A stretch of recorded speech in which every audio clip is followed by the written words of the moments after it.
Makanan seenak apapun enggak masuk. Bahkan ditawarin ini itu sama suami, sama anak gitu kan. Oh, Bu, makan ini ya. Ya. Pak, makan ini ya. Makanannya enak-enak tapi lidahnya enggak terasa. Nah, pernahkah kita meminta kepada Allah, ya Allah, normalkan, ya aktifkan sensor lidah kita sehingga saya bisa ya merasakan dengan nikmat makanan itu. Nggak pernah kita minta, tapi Allah kasih. Allah kasih. Dan itulah apa-apa yang Allah berikan kepada kita, wa atakum min kulli ma sa'altumu. Yang minta pun dikasih, yang tidak minta pun dikasih. Dan lebih banyak ternyata nikmat Allah yang tidak, ya dalam tanda petik, yang tidak kita minta tapi Allah kasih. Ya, salah satunya adalah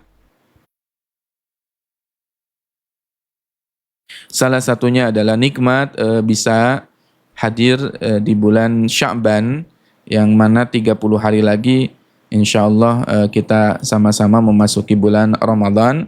30 hari lagi ya, enggak kerasa Sya'ban ya. Maka penting bagi kita untuk mengilmui terlebih dahulu apa yang harus kita lakukan di bulan Sya'ban, sehingga nanti ketika masuk bulan Ramadan kita sudah siap ya dalam melaksanakan aktivitas ya. Nah, di antara nikmat Allah yang kita sekarang rasakan adalah kita memasuki bulan Sya'ban.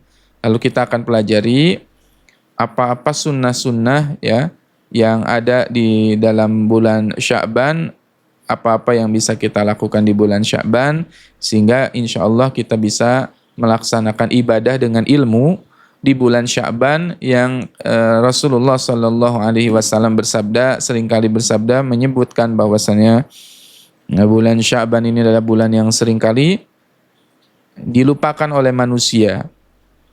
Antara Rajab dan bulan Ramadan adalah bulan Sya'ban yang seringkali dilupakan oleh manusia. Oleh karenanya jangan sampai kita termasuk orang yang ghafil, orang yang lalai, ya, orang yang melupakan ya bulan Sya'ban ini. Taib.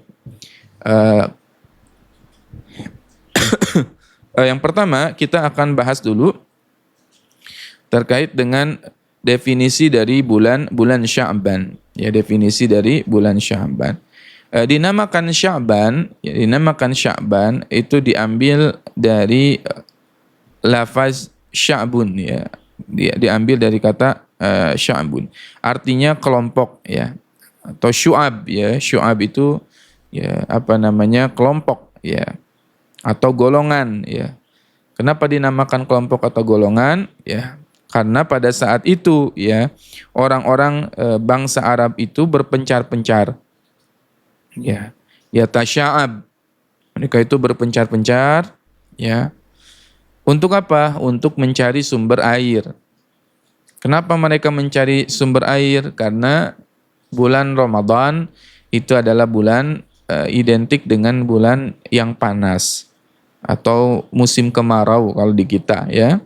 Musim kemarau, sehingga ini mereka membutuhkan persiapan untuk mencari air ya di bulan Ramadan supaya sudah siap ya, sehingga mereka harus mempersiapkan mencari air ya, sehingga disebut dengan tasya'ub. Tasya'ub itu artinya terpencar-pencar ya di gua-gua, dan mereka akhirnya mencari air ya. Nah, dari situlah muncul istilah Sya'ban ya.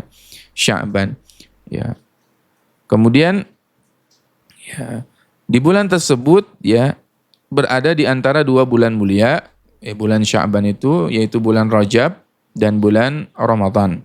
Ya, bulan Sya'ban ini adalah bulan di antara bulan yang terhimpit di antara dua bulan yang mulia, yaitu bulan Rajab dan bulan Ramadan.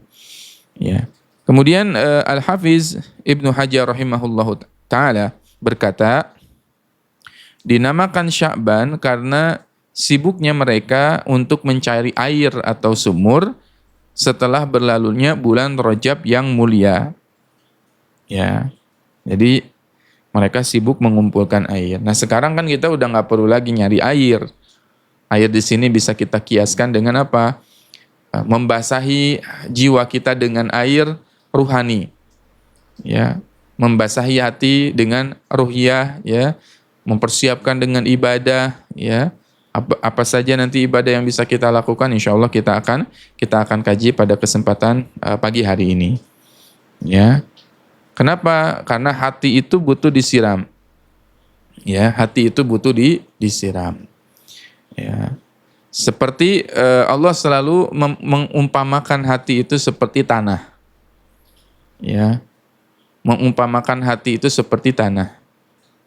Yang namanya tanah, dia bisa kering, bisa mati. Ya, bisa kering, bisa mati, bisa retak dan sebagainya, sehingga tanaman tidak bisa muncul. Nah, yang menghidupkannya apa? Hujan, air dari hujan. Ya. Allahul ladzi nazzala minas sama'i ma'an. Dialah Allah Subhanahu wa taala yang ya menurunkan air ya dari langit, kemudian ditumbuhkan tumbuhan, bisa tumbuh pohon, ya, bisa tumbuh buah-buahan, itu wasilah dari air. Wasilah dari hujan. Ya. Nah, hati itu juga bisa kering. Hati bisa kering atau hati bisa kering atau bisa kerontang. Bahkan yang dari kering dan kerontang itu dia bisa mati. Cara menghidupkannya, cara menyuburkannya kembali yaitu dengan disirami dengan apa? Disirami dengan Al-Quran. Ya. Karena Al-Quran dan hujan dia punya sifat yang sama, turun dari langit. Ya. Al-Quran turun menyirami hati orang yang beriman dari kegersangan, sedangkan hujan turun membasahi bumi ya untuk menyuburkan tanah, pepohonan dan sebagainya. Ya, oleh karenanya ya penting bagi kita di bulan Sya'ban ini untuk menyuburkan hati ya dengan menyiramnya. Ya, pernah kita bahas Rasulullah selalu memberikan perumpamaan Rajab adalah bulan untuk menanam. Ya, Rajab bulan menanam, Sya'ban bulan menyiram, ya, dan Ramadan adalah bulan memanen. Siapa yang tidak menanam, dia tidak bisa menyiram. Siapa yang tidak menyiram, dia tidak bisa menanam. Ya, jadi nanamnya itu di bulan apa? Sebetulnya di bulan Rajab. Nanam apa? Bukan tentang tumbuhan, ya, tetapi nanam amal. Sehingga akhirnya di bulan Ramadan kita sudah siap. Ya, kita sudah sangat siap. Ya. Baik, kita akan bahas ya keutamaan tentang bulan Sya'ban, ya. Apa saja yang bisa kita lakukan, ibadah apa saja yang bisa kita perbanyak sesuai dengan panduan dan pedoman dari Rasulullah sallallahu alaihi wasallam. Ya, sesuai dengan apa yang dilakukan atau dilaksanakan oleh Rasulullah sallallahu alaihi wasallam. Namun sebelumnya saya ingin mengajak, mari kita tap-tap layar, kita kencengin lagi sahabat Quran tap-tap layarnya, kita share kajian ini sebanyak-banyaknya. Yang belum share bisa men-share terlebih dahulu, ajak keluarga, teman, sahabat untuk bisa bergabung pada kesempatan pagi hari ini supaya bisa dapat ilmu terkait dengan apa yang harus dilakukan di bulan yang sangat mulia ini, yaitu bulan Sya'ban. Baik, kita akan bahas dulu keutamaan bulan Sya'ban yang pertama. Ya, keutamaan bulan Sya'ban yang pertama. Rasulullah sallallahu alaihi wasallam adalah manusia yang sering ya berpuasa di bulan Sya'ban, ya. Rasulullah sallallahu alaihi wasallam termasuk ya sosok yang selalu berpuasa di bulan Sya'ban. Ini diriwayatkan oleh Ummul Mukminin Aisyah radhiyallahu anha. Siapa? Istrinya baginda Nabi SAW. Tentu istri Rasulullah SAW lebih mengetahui apa yang dilakukan oleh Nabi SAW. Ya. Dari Ummul Mukminin Aisyah radhiyallahu anha, ia berkata, Rasulullah SAW selalu berpuasa hingga kami mengatakan, beliau tidak pernah berbuka. Dan ya, pernah beliau senantiasa berbuka hingga kami mengatakan beliau tidak pernah berpuasa. Jadi kadang-kadang Nabi puasanya banyak, kadang-kadang puasanya enggak, ya enggak banyak gitu, sampai Ummul Mukminin mengatakan bahwasannya beliau tidak pernah berpuasa, ya. Dan ini ada hadis ya yang diriwayatkan oleh Ummul Mukminin ya. Selanjutnya Ummul Mukminin Aisyah radhiyallahu anhuma berkata, "Wa ma raaitu Rasulullah sallallahu alaihi wasallam istakmala siyam syahrul Ramadan wa ma raaitu aktsara siyaman minhu fi Sya'ban." Wa ma raaitu, aku tidak pernah melihat Rasulullah sallallahu alaihi wasallam menyempurnakan puasa sebulan kecuali bulan Ramadan. Jadi Rasulullah melaksanakan saum disempurnakan ya 30 hari, dan tidak ada ya saum di bulan lain yang sempurna 30 hari. Ini yang dilakukan oleh Nabi Shallallahu alaihi wasallam. Jadi kalau ada seseorang yang mengajarkan kita harus berpuasa 1 bulan full di bulan-bulan lain, ya tentu itu tidak ada dalilnya. Wa ma ra'aituhu, dan aku tidak pernah melihat, kata Ummul Mukminin Aisyah, aksara siyaman minhu fi Sya'ban. Dan aku tidak melihat beliau berpuasa lebih banyak kecuali pada bulan Sya'ban daripada bulan-bulan yang lain. Ya, jadi kalau kemarin bulan Rajab ada yang memerintahkan kita melaksanakan memperbanyak saum dan sebagainya, itu tidak masalah, ya silakan ya. Puasa di bulan haram itu sangat tinggi derajatnya, tetapi yang dilakukan oleh Nabi Shallallahu alaihi wasallam adalah memperbanyak puasa di bulan Sya'ban. Memperbanyak saum di bulan Sya'ban. Ya. Jadi kalau kita punya kesempatan mau memperbanyak saum, perbanyaklah di bulan Sya'ban, dan itu adalah batas terakhir ya. Bulan Sya'ban ini bagi yang belum qada saum, apakah karena sakit, apakah karena haid dan sebagainya, dikejar di bulan Sya'ban ini sehingga nanti bulan Ramadan sudah tidak ada lagi qada.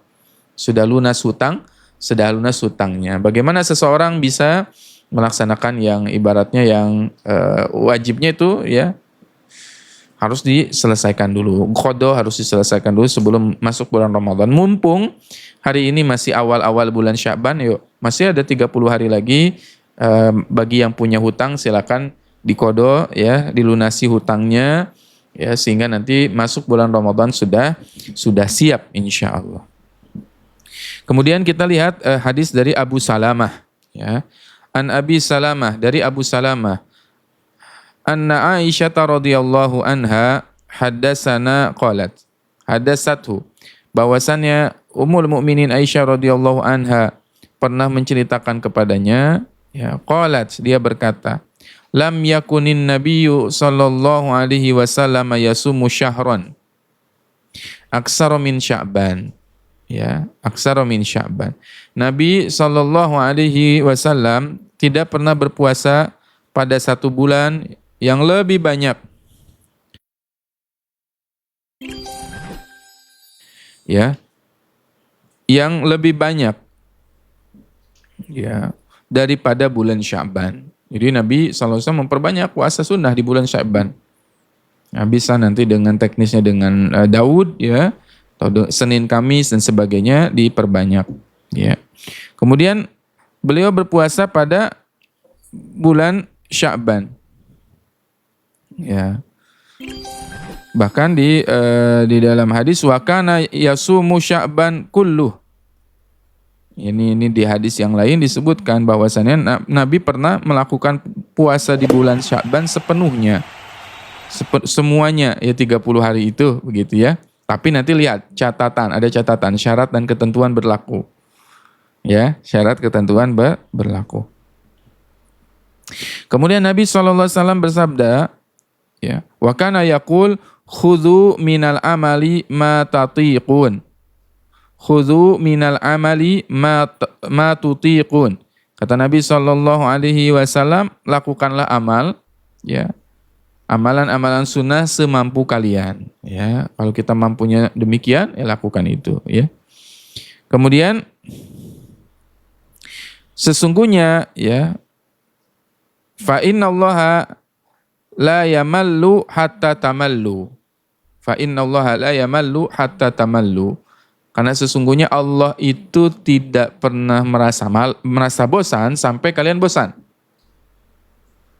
Gimana nih? Mengerti tidak penggalan hadis ini? Fa innallaha la yamallu kama tamallu. Paham tidak? Ayah bunda, sahabat Quran, abang kakak. Sesungguhnya Allah itu tidak bosan sampai kalian merasa bosan. Nah, di sini paham tidak? Masya Allah ya. Yang sudah paham boleh ketik angka 1. Yang udah paham. Fa innallaha la yamallu hatta tamallu. Allah itu tidak bosan sampai kita merasa bosan. Masya Allah ya. Jadi gini, kita dalam melakukan amal, ya, seringkali ada bosannya. Seringkali ketika kita melakukan amal ada jenuhnya, benar enggak? Baca Quran, ada bosannya enggak baca Quran? Baca Quran ada bosannya? Pasti ada. Ada bosannya. Kecuali kalau hati kita bersih ya, nanti kata Nabi SAW, hati kita itu kalau bersih, kata Utsman bin Affan itu nggak akan pernah kenyang dengan Al-Quran. Ya, tapi ala kulli hal, biasanya amal itu ada masa jenuhnya. Ada masa jenuhnya. Meskipun sekarang kita, Ustaz saya itu semangat sekali membaca Quran, saya semangat. Tetapi pasti ada momen kita juga bosan. Nah, ketika titik bosan itulah gitu, ketika kita bosan, Allah itu tetap ada. Allah tidak meninggalkan kita. Ya. Allah tetap setia, ya, ada bersama kita. Sampai kita tidak bosan lagi gitu. Kan kita kalau ya kadang-kadang juga dalam melakukan amal seringkali juga kita merasakan bosan. Bosan qiyamul lail, bosan tahajud, bosan duha dan sebagainya kan. Ya, sering kita merasa bosan, tapi ketika bosan itu yakinlah Allah itu tidak pernah meninggalkan kita. Sampai kitanya ini bosan gitu ya. Ya udah gitu ya. Insya Allah gitu. Nah, maka terhadap amalan-amalan yang terus-menerus kalian lakukan, ya, Allah nggak pernah bosan, ya, sampai kita bosan. Sampai kita sendiri yang bosan. Ya. Kemudian wa ahabbus shalah, dan salat yang paling dicintai ala Nabi SAW daripada Nabi SAW madumu alaihi wa in qalat. Ya. Wa ahabbus shalah, dan salat yang paling dicintai Nabi SAW adalah salat yang ya dawam, ya madumu, ya selalu didawamkan atau konsisten, wa in qallat, meskipun dia sedikit. Ya, salat sunnah begitu ya, konsisten gitu, dia salat duha, ya, qobliyah, ba'diyah, dia konsistenkan meskipun amalan itu sedikit, wa in qallat. Ya, di hadis yang lain Nabi SAW bersabda bahwasannya Nabi sangat mencintai amalan yang sedikit tapi konsisten dilaksanakan daripada amalan yang besar tapi tidak konsisten. Ada orang baca Quran sekali baca langsung 10 juz, tapi udah baca 10 juz nggak pernah baca lagi 10 bulan. Masya Allah ya. Ini baca 10 juz sekali baca langsung 10 juz. Ya banyak amalnya. Tapi dia nggak bisa biasanya, nggak bertahan. Ya 10 bulan udah nggak baca lagi. Terus ditanya, kenapa nggak baca Quran lagi? Ya Ustadz, kan saya udah baca 10 juz, itu 10 juz untuk masing-masing setiap bulan 1 juz, udah dirapel. Subhanallah. Itu meskipun besar tapi itu tidak disukai Nabi. Ya, meskipun besar ya, tidak dicintai oleh Nabi. Ya. Jadi kayak apa namanya, ibaratnya ya dia besar amalnya tapi tidak konsisten, itu ternyata tidak dicintai. Lebih baik udah sedikit-sedikit gitu ya, sehari sejuz, Sehari sejus gitu. Atau sebulan 1 juz, daripada 10 juz langsung terus udah itu dia nggak baca lagi. Dia nggak baca lagi ya. Yang kita pengenkan adalah konsisten. Kemudian an Abdullah ibni Qais, dari Abdullah bin Qais, annahu sami'a Aisyah radhiyallahu anha yaqul, bahwasannya Ummul Mukminin Aisyah radhiyallahu anha berkata, kana ahabbu syuhur ila Rasulillah sallallahu alaihi wasallam an yasumahu Sya'ban summa yasiluhu bi Ramadan. Perhatikan, dari Abdullah bin Abi Qais radhiyallahu an, bahwasannya dia mendengar Ummul Mukminin Aisyah radhiyallahu anha berkata,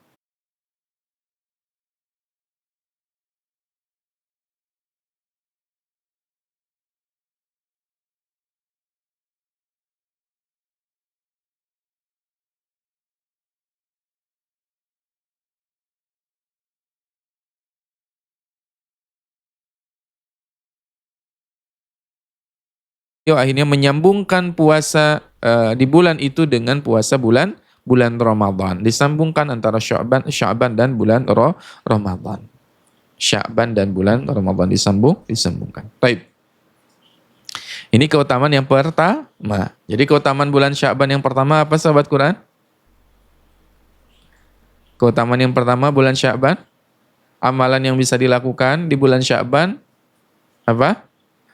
Saum, memperbanyak saum.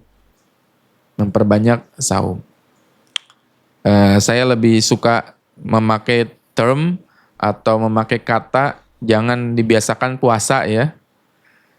Apa bedanya puasa dengan saum? Nah, memperbanyak saum ya, kita biasakan pakai bahasa Arabnya saum. Ya. Puasa dengan saum beda. Puasa bisa dilakukan oleh siapapun. Orang-orang di luar Islam pun melakukan puasa. Ya, kalau saum itu bahasa syariat. Nah, beda nanti. Contoh, misal ibu mau ke dokter, mau dites darah atau dites apa kan biasanya gitu ya. Ibu puasa dulu ya sekian jam. Nah, itu dari segi medis puasa. Ibu puasa dulu ya dari jam segini sampai jam segini. Dalam artian ibu sedang tidak saum kan. Nah, dari segi medis bisa. Dari segi medis dia puasa namanya, bukan saum. Nah, saum itu adalah rangkaian ibadah. Bukan hanya sekedar puasa. Puasa orang ada sekarang intermittent ya. Diet intermittent yang sekian jam puasa, nggak makan gitu, sekian jam makan. Ya makannya hanya beberapa jam tertentu gitu kan dalam satu hari. Itu dia puasa. Ya, itu dia puasa. Ya. Saum, biasakan kita menggunakan bahasa-bahasa ini, bahasa Arabnya. Karena beda. Nanti saum itu kalau di ini as-saumu wijah ya, nanti di dalam hadis saumu wijah. Saum itu adalah perisai atau tameng. Ya, junah ya. Kemudian juga contoh lain, saya kurang setuju juga kalau kita orang Islam tapi sering bilangnya Tuhan gitu kan ya. Semoga Tuhan yang Maha Esa. Kenapa nggak bilang semoga Allah? Ya, Allah itu beda ketika kita mengatakan Tuhan dengan Allah itu beda. Meskipun maksud kita mengatakan Tuhan itu adalah Allah begitu. Ya, tapi Tuhan itu ya, kata Tuhan dengan Allah itu dalam segi kalimat syar'i ya, pandangan sudut syariah, Allah kan pernah kita bahas ya. Kenapa Allah dinamakan Allah? Masih ingat tidak? Nah, kita harus tahu kenapa Allah dinamakan Allah, pernah ya kita bahas. Masih ingat tidak? Ayo yang lain ingat atau belum tahu? Qul Allah, katakan Allah. Qul Allah awidur Rahman. Sebutlah Allah atau sebutlah Ar-Rahman. Ya, kenapa Allah dinamakan Allah? Pernah kita bahas. Kenapa? Karena setiap dari huruf merujuk kepada Allah itu sendiri. Allah alifnya ya disebut dengan alifnya itu bermakna Allah alifnya bermakna ahadun. Ahadun itu artinya esa. Lam yang pertama ya lahu ya. Lahu itu ibaratnya apa namanya? Dianya kepada Allah Subhanahu wa taala. Ya, laha juga ya, termasuk haknya hu ya, merujuk kepada hu-nya itu adalah dia. Dia Allah, huwa ya, Masya Allah. Ya. Jadi beda antara Tuhan dengan Allah dalam tanda petik. Mungkin, tapi kan sama-sama Ustadz maksudnya Allah. Iya, tapi dari segi bahasa Arab, Allah itu kemudian juga sudah merangkum semua Asmaul Husna. Nah kita bahas ya. Ketika kita mengatakan Allah, berarti di situ udah include Ar-Rahman, Ar-Rahim, Al-Malik, Al-Qudus, As-Salam, Al-Mu'min, Al-Muhaimin, Al-Aziz, Al-Jabbar, Al-Mutakabbir, ya, dan seterusnya. Nah, termasuk saum, kita biasakan kalau ini bulan puasa, jangan. Ini bulan saum. Termasuk masjid. Ya, masjid sebut aja masjid, jangan mosque. Bahasa Inggrisnya ya. Konon mosque itu berasal dari kata mosque itu berasal diambil dari serapan mosquito ya, atau mosquito atau mosquito itu artinya apa? Nyamuk. Sarang nyamuk ya. Nah, lebih baik pakai masjid saja. Kenapa tidak pakai nama-nama yang lain? Karena masjid adalah tempat untuk bersujud. Ini masjid dengan Tuhan ya. Semoga Tuhan yang Maha Esa, ya udah kita semoga Allah yang Maha ya, berkuasa dan sebagainya. Karena beda nanti ya, termasuk seringkali hari ini banyak ya yang tidak kita sadari. Ketika kita mengatakan misalkan semoga semesta meridhoi kita, semesta yang meridhoinya ya Allah yang meridhoi. Semoga semesta, kan sering ya kita lihat bahasa-bahasa anak zaman sekarang ya, semoga semesta mendukung kita. Semesta, siapa semesta? Ya Allah, sebut Allah. Ya kulid Allah, jangan sampai kalimat-kalimat itu menjadi kalimat yang menyebabkan kita krisis akidah. Ya. Semoga semua akan indah pada waktunya gitu ya. Baik ya, balik lagi ke pembahasan. Jadi yang pertama kita memperbanyak saum. Perbanyaklah untuk memperbanyak saum. Jadi puasa-puasa sunnah diperbanyak ya. Baik ya, pertama kita akan itu yang pertama, memperbanyak saum. Yang kedua, bulan Sya'ban adalah bulan diangkatnya amal-amal manusia kepada Allah. Bulan Sya'ban adalah bulan diangkatnya amal-amal manusia kepada Allah Ta'ala. Nah, hal ini didasari oleh hadis dari Usamah bin Zaid radhiyallahu an. Ia mengatakan, aku bertanya, ya Rasulullah, wahai Rasulullah, aku tidak melihat engkau berpuasa di suatu bulan seperti engkau berpuasa di bulan Sya'ban. Jadi kan para sahabat pun melihat ya Rasulullah memperbanyak saum ya di bulan Sya'ban. Dan beliau sallallahu alaihi wasallam menjawab, "Dzalika syahru yaghfulun nasu an baina Rajabi wa Ramadan." Dia adalah bulan ya yaghfulun nas, yang banyak manusia itu lalai. Banyak sekali manusia yang melalaikan bulan ini, yaitu bulan antara Rajab dan Ramadan. Bulan antara Rajab dan Ramadan. Termasuk mungkin kalau kita tidak belajar ilmunya, kita termasuk yang lalai. Yang lalai. Siapa yang baru tahu Nabi SAW pernah berpuasa 1 bulan full selain bulan Ramadan, di bulan Sya'ban. Ada yang baru tahu? Oh iya ya, Nabi banyak sekali berpuasa di bulan Sya'ban. Saya baru tahu Ustadz gitu ya. Ternyata kita dianjurkan untuk berpuasa, bahkan Nabi menyambungkan dengan bulan Ramadan. Nah, kenapa? Karena banyak yang lalai. Termasuk nanti syahrul Sya'ban, syahrul Qurra. Bulan Sya'ban, bulan Qurra. Apa itu bulan Qurra?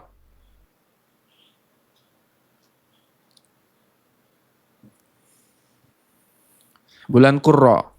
Ya. Bulan Qurra adalah bulan yang di dalamnya banyak dibacakan, atau bulannya para pembaca Al-Quran. Bulan Qurra, syahrul Qurra, orang yang banyak membaca Al-Quran. Qari'ul Quran, orang yang baca banyak baca Quran. Qurra jamak, para qori mereka mensibukkan diri membaca Al-Quran,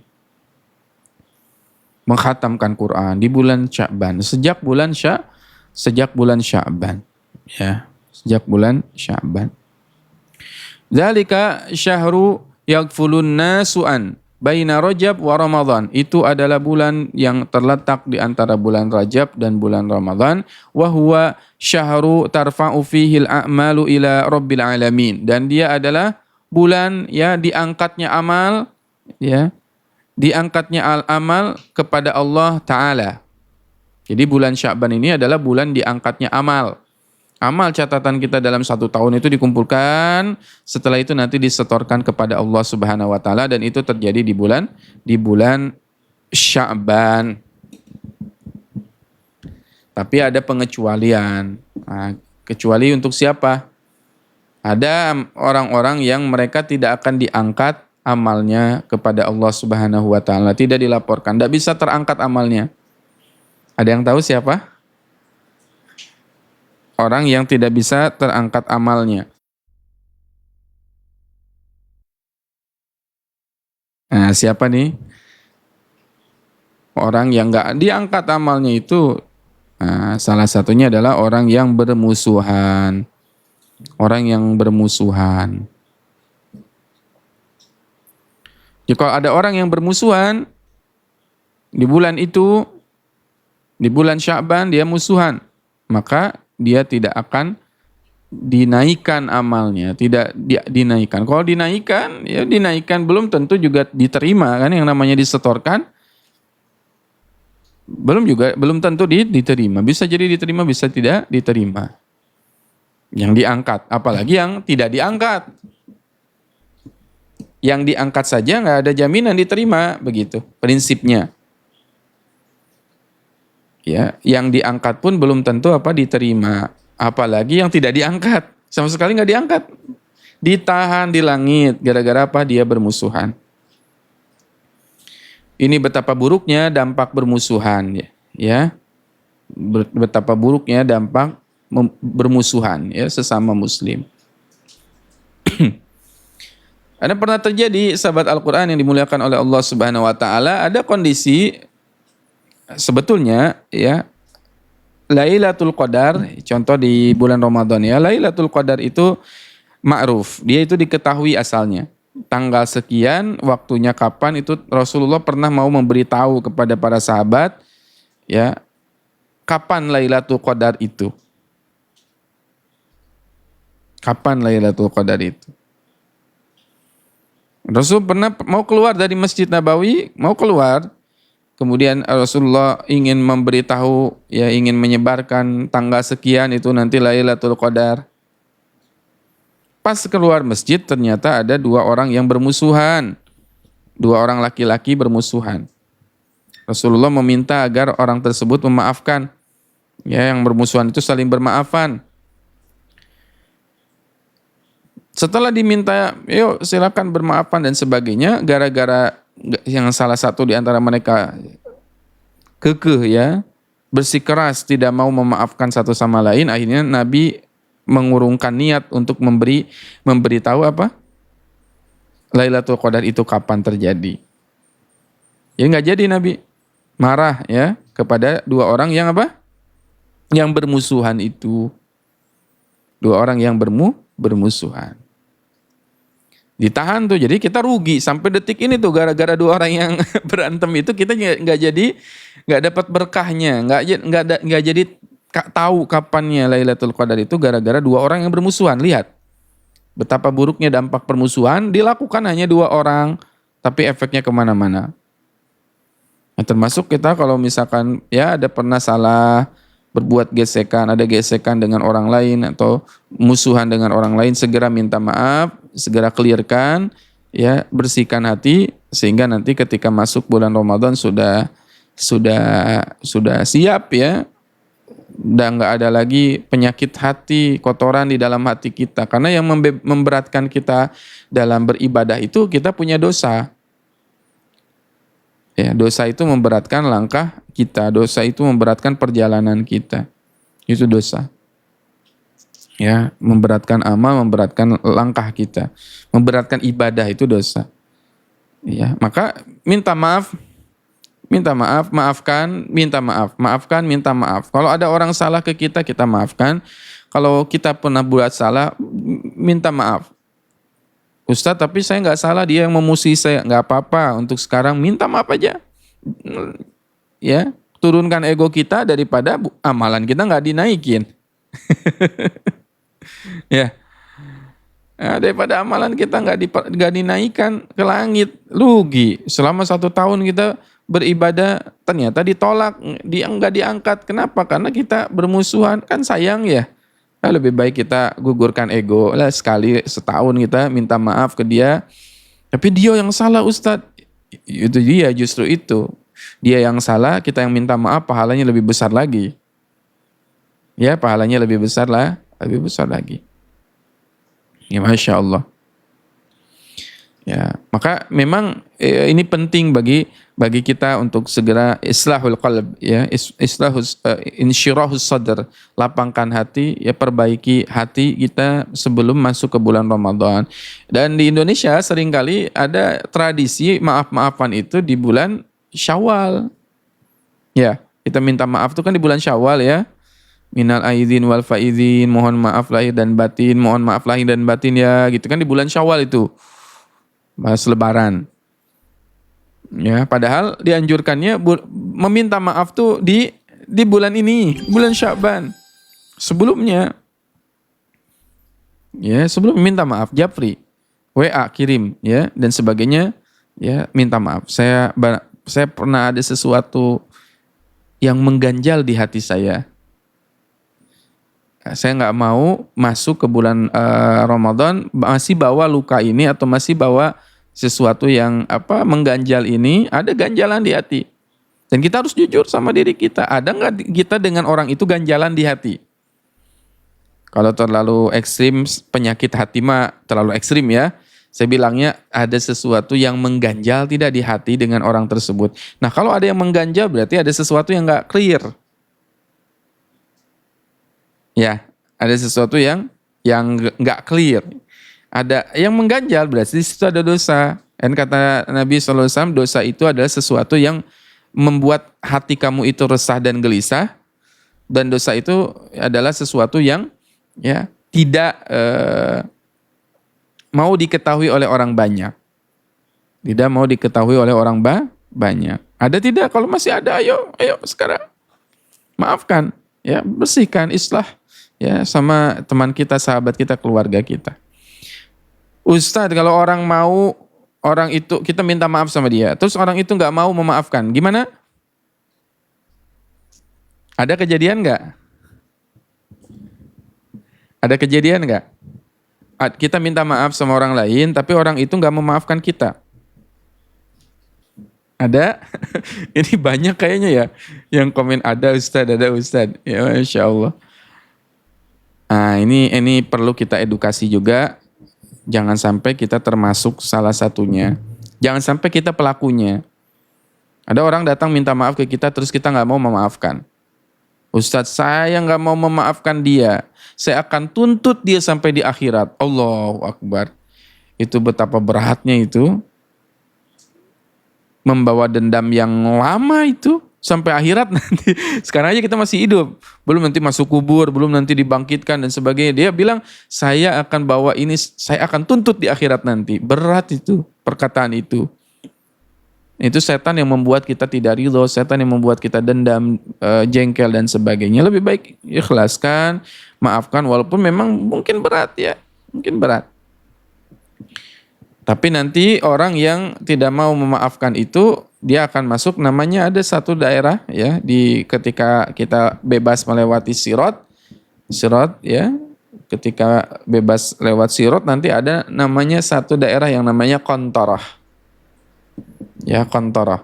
Di kontorah itu akhirnya nanti dihisab di situ, di screening lagi. Kalau ada orang yang ya tidak mau memaafkan orang lain, di situ tuh ditahan, nggak bisa masuk surga. Allahu Akbar, sampai itu hilang itu. Sampai dihilangkan dulu sama Allah penyakit itunya, penyakit hatinya. Ya. Itu.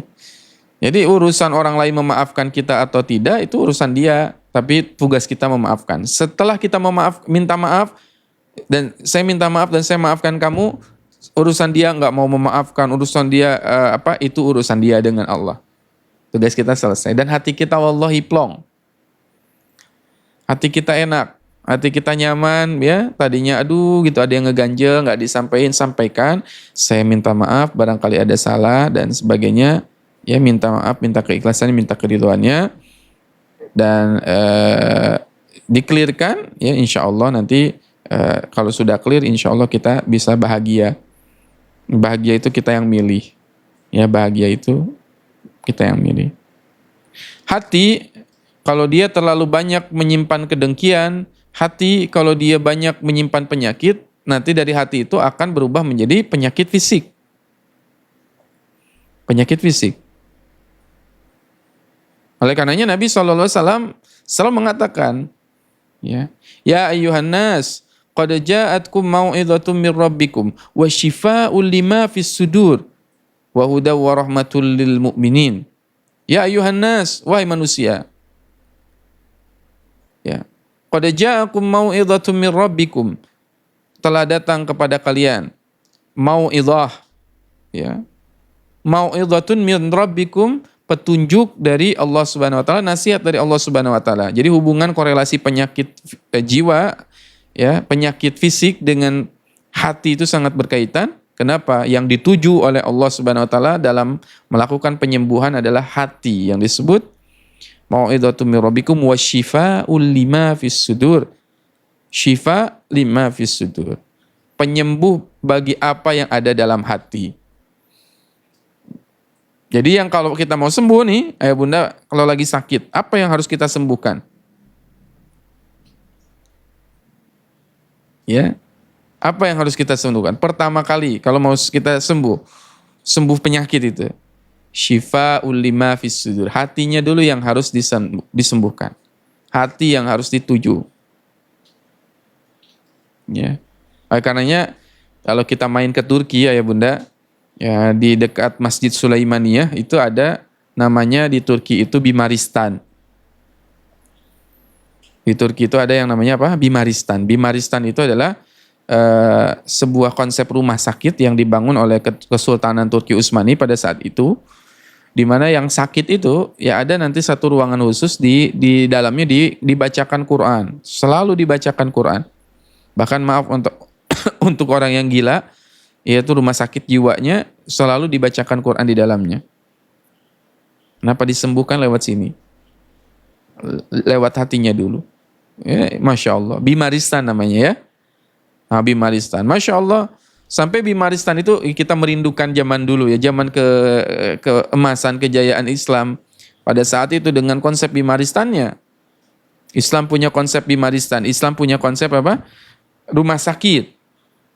Yang dengan Bimaristan itu kalau ada yang sakit ya, Masya Allah, seseorang sakit, masuk ke rumah sakit.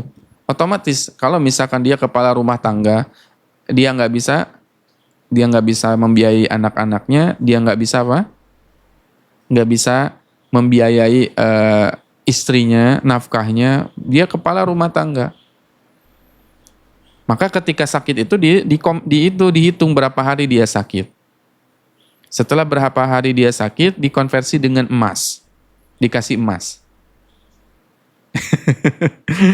Jadi keluar yang sakit ini dikasih pakaian baru, dikasih apa? Bekal uang, ya berupa emas tadi. Dikasih kebutuhan pokoknya ketika dia sakit, keluarganya dijamin sama negara. Dengan sistem apa? Wakaf. Dengan sistem apa? Sistem wakaf. Masya Allah. Jadi orang sakit sembuh kemudian apa? Ya sehat walafiat. Ya. Udah sakit sembuh dikasih makan, dikasih biaya, keluarganya ditanggung, sistem wakaf. Bahkan menariknya sistem wakaf ya pada saat Turki Utsmani itu negara menggaji 2 orang. Negara tuh menggaji di satu rumah sakit ada 2 orang.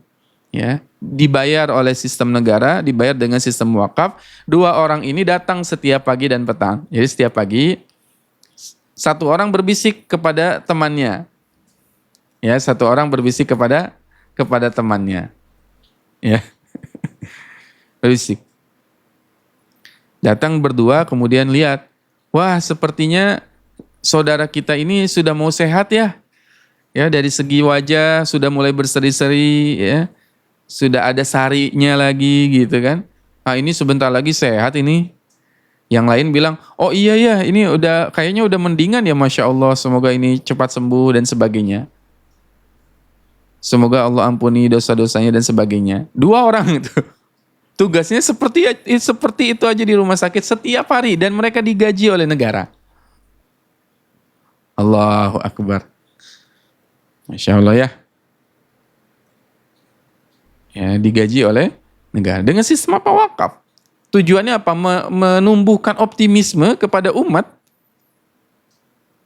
Kan ada hadisnya dari Nabi SAW, ifrahu sudurul mu'min, membahagiakan orang yang beriman itu kan lebih dicintai amalan itu dibandingkan apa?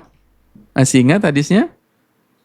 Barang siapa yang membuat bahagia ya orang yang ibaratnya orang yang beriman. Hadisnya apa? Lebih baik daripada apa? Ayo, masih ingat nggak? Amalan yang paling dicintai oleh Nabi SAW adalah memberikan apa? Menyenangkan hati orang beriman, karena itu lebih baik daripada apa? Oh, masih lupa ini? Coba, lupa nggak? Yang lupa boleh ketik angka 1 deh. Ini selalu saya ulang-ulang meskipun udah pernah dibahas tapi tidak masalah. Banyak yang lupa. Lebih baik daripada apa?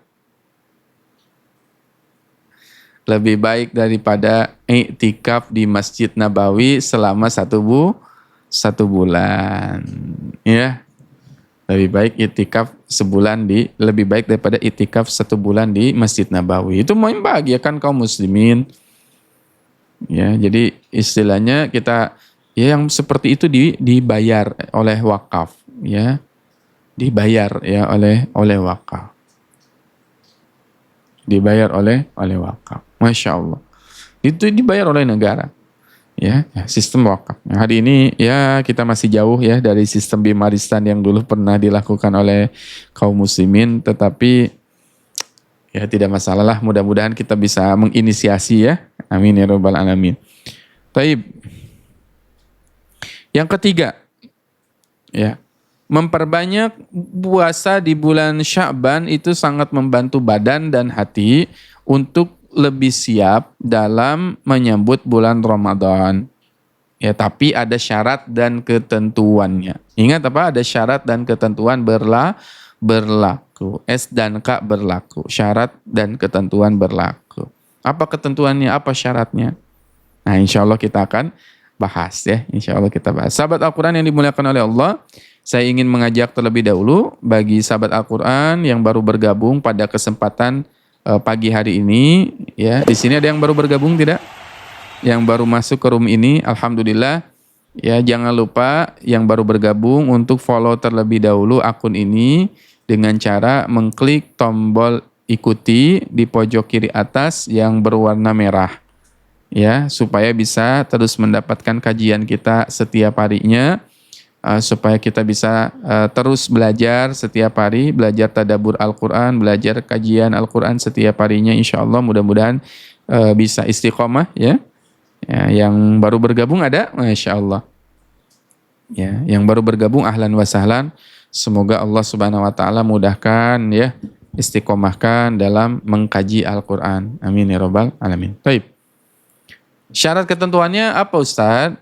Ya. Syarat dan ketentuan dalam berpuasa di bulan Sya'ban adalah ada larangan berpuasa di pertengahan bulan Sya'ban. Jadi kalau sudah masuk pertengahannya, memang nanti kita kaji dulu yang pertama, pendapat pertama, ada larangan untuk berpuasa kalau sudah masuk ya bulan Sya'ban, pertengahan bulan Sya'ban. Idzan tasafa Sya'banu fala tasumu. Rasulullah SAW bersabda, idzan tasafa, ketika kalian memasuki pertengahan bulan Sya'ban, berarti tanggal 15 ya. ya. Fala tasumu, maka janganlah kalian saum. Kalau sudah masuk pertengahan bulan Sya'ban, jangan kalian saum. Nah, ini larangan dalam hadis ini yang berkaitan dengan orang yang baru mulai puasa dari pertengahan Sya'ban. Jadi ada kan Sya'ban itu tadi saum sunnah diperbanyak. Diperbanyak, silakan perbanyak saum sunnah di bulan Sya'ban itu. Tapi jangan baru mulai di pertengahan Sya'ban gitu. Kalau mau dari sekarang, dari awal-awal. Jangan pas pertengahan di bulan Sya'ban baru dia mulai ya. Kemudian kalau seseorang itu dengan puasa itu dia jadi akan lemah, maka tidak boleh. Ya, dia tidak boleh. Kalau misalkan kan Ramadan kan saum nanti 30 hari. Nah, di bulan Sya'ban dia puasa. Nah, ketika di bulan Sya'ban dia puasa, ya, dia jadi lemah. Berarti tidak perlu dilakukan. Adapun orang yang sudah biasa melakukan puasa sunnah dan dia kuat ya ketika melaksanakan puasa sunnah tersebut, maka dianjurkan bagi dia puasa dari awal Sya'ban. Kalau dia kuat, kan ada ibu-ibu ya, Masya Allah, saumnya rajin, ada yang saum Daud, ada yang Senin Kamis, Ayyamul Bid dan sebagainya. Nah, ini dilakukan saja ya dari awal ya. Kemudian dianjurkan untuk dari awal puasa dari awal bulan Sya'ban sampai 2 hari menjelang Ramadan. Batasnya tadi 2 hari menjelang Ramadan tidak berpuasa lagi gitu ya. Jadi 2 hari sebelum Ramadan, masuk Ramadan udah jangan puasa lagi. Ya, jangan puasa lagi. Karena mendahului Ramadan dengan puasa sehari atau 2 hari itu tidak boleh dilakukan. Jadi sehari sebelum Ramadan kita puasa itu nggak boleh. 2 hari sebelum Ramadan juga tidak boleh. Tapi ini ada tapinya. Ya, ini hadisnya sahih. Kecuali bagi orang yang memang terbiasa melaksanakan saum. Nah, ini keuntungannya. Orang yang rajin saum itu boleh. Memang dia saum, suka saum gitu. Tapi dia boleh. Tapi kalau orang jarang nggak pernah saum, terus dia tiba-tiba saum ya 2 hari lagi menjelang Ramadan, 1 hari menjelang Ramadan, itu tidak diperkenankan atau tidak diperbolehkan. Ya. Ustaz, berarti di bulan Sya'ban tidak saum Ayyamul Bid? Tetap bisa dilakukan Ayyamul Bid ya. 13, 14, 15 karena dia sudah terbiasa melakukannya ya. Dan ingat patokannya sudah biasa atau tidak dia melakukan. Di bulan yang lain kemarin dia biasa lakukan 3 hari misalkan Ayyamul Bid. Sekarang di bulan Sya'ban lakukan juga. Ya. Yang tidak boleh 13, 14, 15 karena Ayyamul Bid itu ya. Ya. Yang tidak boleh adalah lebih dari itu. Ya. Kalau memang dia tidak berpuasa, kalau memang dia tidak terbiasa untuk bersaum, ya tidak bisa saum, tidak terbiasa saum, nggak perlu dilakukan. Nah, itulah keuntungannya orang yang rajin saum. Apa dalilnya? Dari Abu Hurairah radhiyallahu an, bahwasannya Nabi SAW bersabda, la yataqaddamuna ahadukum Ramadan yasumu biyaumin aw yaumaini illa an yakuna rajulun kana yasumu sauman falyasumhu dzalikal yaum. Ya. La yataqaddamu ahadukum. Ya. Janganlah sekali-kali salah seorang di antara kalian ya bisaumin yaumin aw yaumain. Ya. Dia berpuasa 1 hari atau 2 hari sebelum datangnya bulan Ramadan, illa an yakuna rajulun kana yasumu sauman falyasumhu dzalikal yaum. Kecuali bagi seseorang itu memang sudah terbiasa untuk melaksanakannya. Misal, nah tadi contoh Ramadan itu di hari Sabtu misal ya. Dia terbiasa melaksanakan puasa Senin Kamis kan. Puasa itu Ramadan itu di hari misal ya, Sabtu, dia biasa melaksanakan Senin Kamis. Dia Kamis puasa kan? Senin, Kamis puasa, Jumat, Sabtu, ya. Berarti 1 hari kan? 1 hari sebelum Ramadan. Tapi kan dia biasa saum saum Senin Kamis, maka boleh. Ya. Atau dia misalkan puasa itu ya di bulan Rabu. Senin, Selasa, Rabu itu kan selang 1 hari. Berarti dia boleh karena dia biasa melaksanakan Senin, Kamis. Ya, Senin, Kamis. Jadi silakan. Tapi kalau dia nggak pernah Senin, Kamis, dia nggak pernah Ayyamul Bid, dia nggak pernah Daud, tiba-tiba puasa aja 2 hari menjelang Ramadan, itu yang tidak diperbolehkan. Atau 1 hari menjelang Ramadan, itu yang tidak diperbolehkan. Kenapa? Khawatirnya itu menyelisihi itu, mendahului bulan Ramadan itu. Baik. Sekarang insya Allah kita akan bahas tentang malam nisfu Sya'ban. Malam nisfu Sya'ban. Ya. Apakah ada keutamaan dari nisfu Sya'ban? Malam pertengahan bulan Sya'ban. Biasanya ngapain ya Bunda? Ya, biasanya ngapain di malam nisfu Sya'ban? Ya banyak, ada yang di masjid, ada yang sholat, ada yang apa, macam-macam. Nah nanti kita lihat, adakah dalil atau amalan-amalan yang harus dilakukan di malam nisfu Sya'bannya. Apa sih yang harus dilakukan? Kita lihat. Malam nisfu Sya'ban ada keutamaannya. Ya, ini didasarkan hadis Nabi SAW. Ya, ada sebuah hadis. Ya, saya bacakan hadisnya. Yattalli'ullahu tabaraka wa ta'ala ila khalqihi lailatan nisfi min Sya'ban. Fayaghfiru li jami'i khalqihi illa li musyrikin aw musyahin.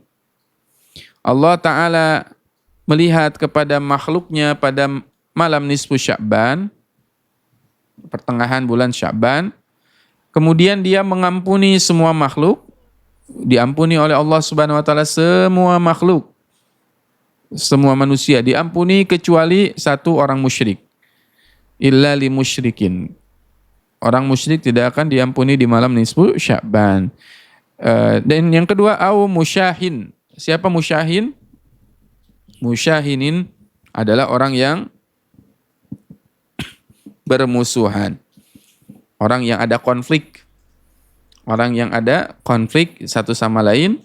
Di bulan Sya'ban dia tidak akan diampuni oleh Allah Subhanahu wa taala. Wa a'udzu billahi min dzalik. Mudah-mudahan kita bisa terlindung ya dari azabnya Allah, dan mudah-mudahan kita bisa mendapatkan ampunan ya dari Allah. Ya, makanya rugi sekali orang yang memiliki musuh kemudian memasuki malam nisfu Sya'ban dia belum minta maaf ya. Dia memasuki malam nisfu Sya'ban masih dalam keadaan bermusuhan. Kemudian hadis yang lain dari Abu Sa'labah radhiyallahu an, Nabi sallallahu alaihi wasallam bersabda, "Idza kana lailatun nisf min Sya'ban attala Allahu ila khalqihi fayaghfiru lil mu'min." Apabila sampai malam nisfu Sya'ban, maka Allah melihat kepada para hambanya, kemudian dia lalu mengampuni orang-orang yang beriman. Jadi Allah akan mengampuni orang-orang yang beriman di malam nisfu Sya'ban. Dalam hadis yang lain diriwayatkan Abi Musa disebutkan bahwasanya Rasulullah sallallahu alaihi wasallam bersabda, "Innallaha la yattalli'u fi lailatin nisf min Sya'ban fayaghfiru li jami'i khalqihi illa li musyrikin aw musyahinin." Sesungguhnya Allah Subhanahu wa taala melihat kepada makhluknya dalam malam nisfu Sya'ban, dan Allah memberikan ampunan kepada orang-orang yang beriman kecuali orang yang musyrik dan orang-orang yang dengki. Ya, musyahinin juga dia disebutkan dengan orang yang dengki, iri, dengki, hasad, penyakit hati dan sebagainya. Itu tidak akan diampuni dan tidak akan dilihat oleh Allah Subhanahu wa taala.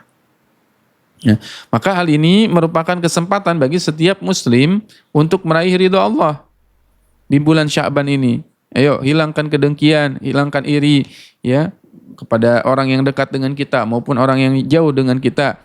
Ya, kalau terjadi di keluarga, segera islah, segera minta ampun ya. Berdoa, bertobat dari maksiat dan dosa ya. Kalau ada dosa kepada durhaka kepada kedua orang tua ya, dia minta ampun kepada Allah. Kalau ada orang yang berlaku zalim kepada orang lain ya.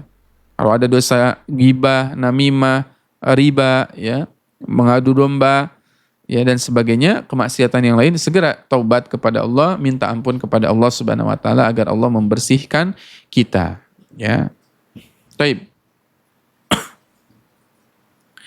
Kemudian kita lihat ya ada tanbih. Tanbih itu peringatan. Ada peringatan ya agar tidak boleh mengkhususkan malam tersebut, malam nisfu Sya'ban. Ingat kaidahnya, tidak boleh kita mengkhususkan malam tersebut dengan amalan-amalan khusus, semisal puasa atau sholat dan ibadah lainnya. Ya, nggak boleh.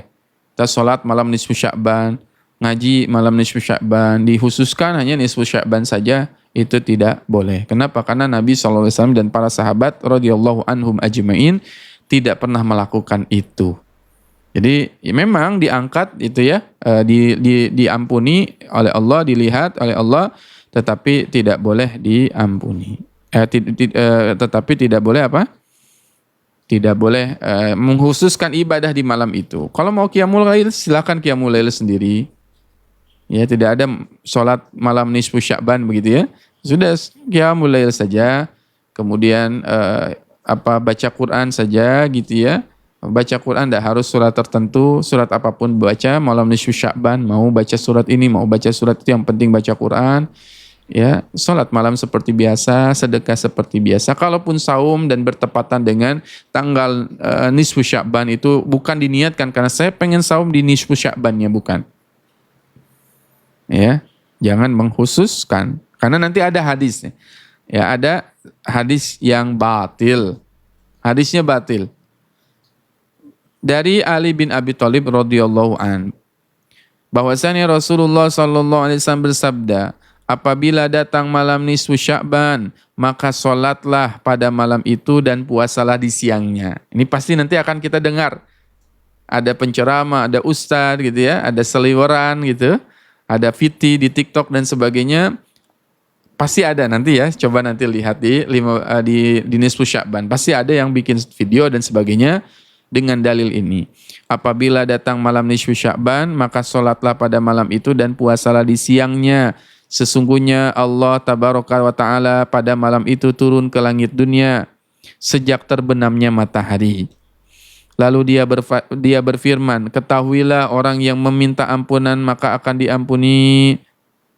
Ketahuilah orang yang meminta rezeki maka akan diberi rezeki.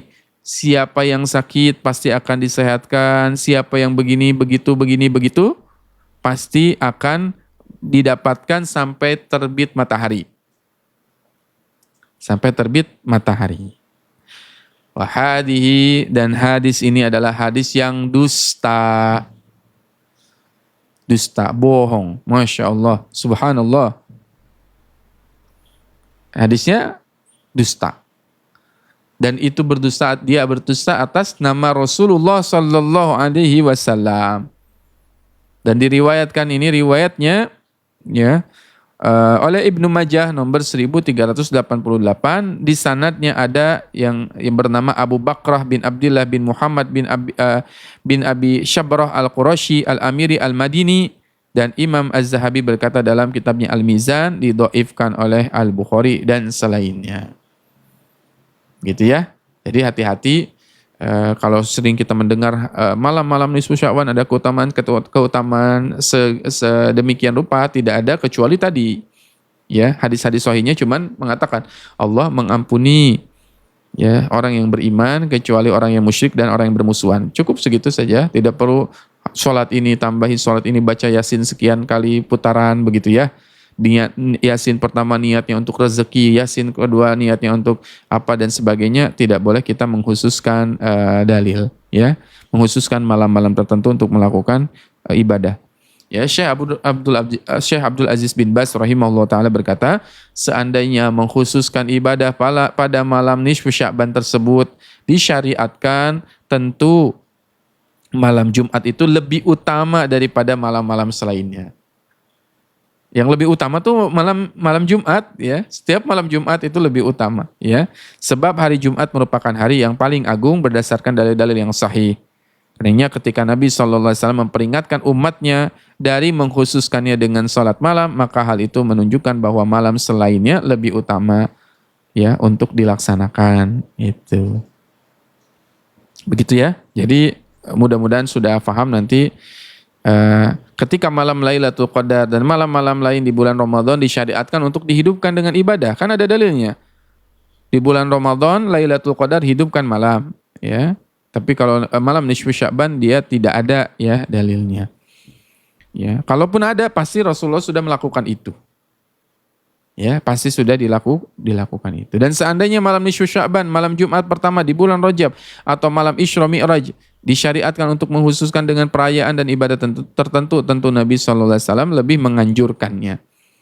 Ya, wa ma atakumur rasulu fakhudhuhu wa ma nahakum anhu fantahu. Apa-apa yang datang dari Nabi SAW, ambillah, fakhudhuhu, ambil. Wa ma nahakum anhu fantahu. Apapun yang dilarang oleh Nabi, dijauhi untuk dijauhi. Begitu ya. Wallahu a'lam bishawab. Ini yang bisa kita pelajari pada kesempatan pagi hari ini ya. Insya Allah. Jadi apa saja amalan yang pertama di bulan Sya'ban? 1, saum. Perbanyak untuk saum. Ya, yang punya hutang masih ada kesempatan untuk mengqadha. Ya. Kemudian yang kedua, perbanyak untuk meminta maaf. Ya, minta maaf kepada orang lain, minta ampunan kepada Allah Subhanahu wa taala, meminta ampunan. Kemudian ada ya menghidupkan ibadah ya, terutama dengan Al-Qur'an. Ya, kita hidupkan dengan Quran, dengan Al-Qur'an. Insyaallah nanti pertemuan yang lain kita akan bahas hadis-hadis palsu tentang amalan di nisfu Sya'ban. Mudah-mudahan nanti di live selanjutnya kita bisa bahas. Contoh misalnya ada hadis palsu yang sering nanti juga familiar. Wahai Ali, ya, barang siapa salat 100 rakaat pada malam nisfu Sya'ban dengan membaca surat Al-Fatihah 10 kali setiap rakaatnya, maka Allah akan memenuhi seluruh kebutuhannya. Allahu Akbar. Ini hadis-hadisnya palsu. Siapa yang tadi apa? Salat 100 rakaat satu malam, 1 rakaatnya dia membaca Al-Fatihah 10 kali. Maka dia akan dipenuhi segala kebutuhannya. Wah, Masya Allah ya. Ini hadis yang palsu. Banyak ya amalan-amalan yang yang sering kita temukan ya, berkaitan dengan hadis-hadis palsu dan sebagainya ya. Itu hati-hati ya ketika kita meyakininya itu bagian dari Nabi. Tentu itu adalah sebuah kedustaan, sebuah dusta yang sangat besar. Naudzubillahi min dzalik. Mudah-mudahan Allah Subhanahu wa taala berikan kepada kita semua hidayah sehingga kita bisa melakukan ibadah yang masyru', yang disyariatkan oleh Allah Subhanahu wa taala. Ibadah-ibadah yang disyariatkan oleh Allah Subhanahu wa taala. Amin ya rabbal alamin. Baik, sahabat Al-Quran yang dimuliakan oleh Allah Subhanahu wa taala, ya. Mohon izin saya ingin menyampaikan terkait dengan progres wakaf kita ya. Alhamdulillah bi ni'matihi tatimmus shalihat. Hari ini kita sedang membangun wakaf ya untuk kelas yang akan kita gunakan kelas ini di bulan Ramadan insyaallah. Sekarang hari ini kita mulai ya untuk merapikan tanahnya, memadatkan tanahnya, dan insya Allah dalam waktu dekat akan kita bangun pondasinya. Pondasinya kita siapkan untuk bisa langsung menampung untuk bangunan 3 lantai. Jadi pondasinya insya Allah besar juga ya. Insya Allah bangunannya kuat. Langsung kita bisa nanti ke depannya tinggal naikkan bangunannya ke atas dan kita bangun bangunan yang permanen insya Allah. Saya izin tampilkan. Nah ini wakaf kelas Quranic Center Nabawi. Ya bagi yang ingin berwakaf, alhamdulillah ya kita punya kebutuhan wakaf 50 juta untuk pembangunan kelas ini. Ya kekurangannya ya. Jadi kemarin kita sudah ada lebihan ya sekitar 60-50 jutaan. Kemudian kita juga ada kekurangan yang akan kita butuhkan karena kita akan membangunnya bangunan permanen yang semula tadi kita akan membangun bangunan sementara. Insya Allah per hari ini kita akan buka wakaf untuk membangun kelas yang permanen. Kebutuhannya 50 juta rupiah dan alhamdulillah sudah terkumpul 4.3.500 rupiah atau setara dengan 8% ya. Masih tersisa sekitar 45.996.500 rupiah. Nah, bagi ayah bunda yang ingin berwakaf ya untuk membangun Quranic Center Nabawi bisa screenshot ya QR ini. Nah, silakan nanti bisa di screenshot ya. QR-nya di sini, nanti bisa wakaf ya insya Allah. Mudah-mudahan bisa, mohon doa ya. Semoga Allah ridhoi, semoga Allah mudahkan wakaf ini ya, proyek kebaikan ini, supaya kita bisa ya membumikan Al-Quran ya, dan kita bisa mendapatkan pahala dari wakaf yang kita lakukan ini insya Allah. Sumur alhamdulillah kita sedang bangun, masih berproses, mudah-mudahan dalam waktu dekat nanti kalau airnya sudah mengalir, saya akan informasikan ya di grup, insya Allah ya. Insya Allah dalam waktu dekat ya, airnya bisa keluar dan bisa kita gunakan atau kita pakai di sarana wakaf kita insya Allah.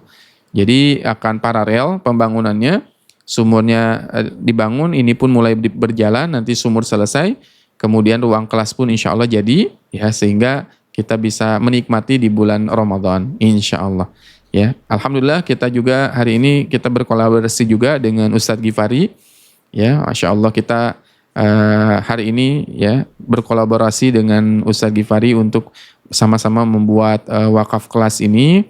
Mudah-mudahan Allah ridhoi ya perjalanan wakaf ini, dan Allah mudahkan kolaborasi kebaikan ini untuk umat, sehingga kita akan membangun Quranic Center pertama di Kabupaten Bandung yang berfokus kepada prinsip 4T, 4 pilar ya.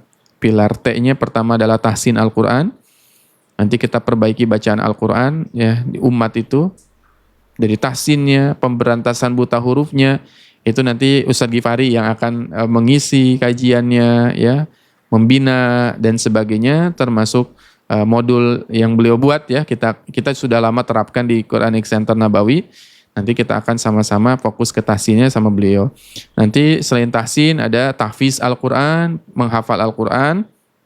Kemudian juga ada tadabur dan tafsir Al-Quran. Fokus kepada tadabur dan tafsir Al-Quran. Mudah-mudahan nanti kalau sudah jadi bangunannya ya, ayah bunda yang dari luar kota bisa datang menginap gitu ya. Insya Allah. Mohon doanya semoga nanti kalau sudah selesai begitu ya, nanti tinggal kita tingkatkan di lantai 2, nanti lantai 2 bisa digunakan untuk yang menginap ya dari luar kota dan dari mana-mana ingin ikutan program kita buat daurah dan sebagainya, jadi bisa nginap insya Allah ya. Mudah-mudahan dalam waktu dekat kita bisa menikmati sarana belajar ini. Bandungnya di mana? Kabupaten Bandung di Bojong Soang atau Buah Batu ya. Buah Batu insya Allah. Jadi yang mau main bisa. Ya, nanti kita buat short class ya, program harian, misalkan 3 hari ya, atau misalkan seminggu kita adakan daurah dan sebagainya, daurah Al-Quran, tahsin, tahfiz dan sebagainya di Quranic Center insya Allah. Mudah-mudahan dengan sistem wakaf ini Allah mudahkan. Mohon bantu sebarkan, share gitu ya. Berapapun sahabat Al-Quran ingin berinfak atau berwakaf silakan ya. Ini mumpung masih ada kesempatan amalnya. Ya, mudah-mudahan hari ini bisa segera terkumpul ya, terpenuhi kebutuhannya. Amin ya robbal alamin. Ini saja yang bisa kita pelajari pada kesempatan pagi hari ini. Kurang lebihnya mohon maaf. Kalau ada kesalahan, kita cukupkan dengan mengucapkan hamdalah bersama-sama. Alhamdulillahirabbil alamin. Istighfar, astagfirullahaladzim, dan doa akhir majlis. Subhanakallahumma wa bihamdika asyhadu an la ilaha illa anta astaghfiruka wa atubu ilaik. Wassalamualaikum warahmatullahi taala wabarakatuh.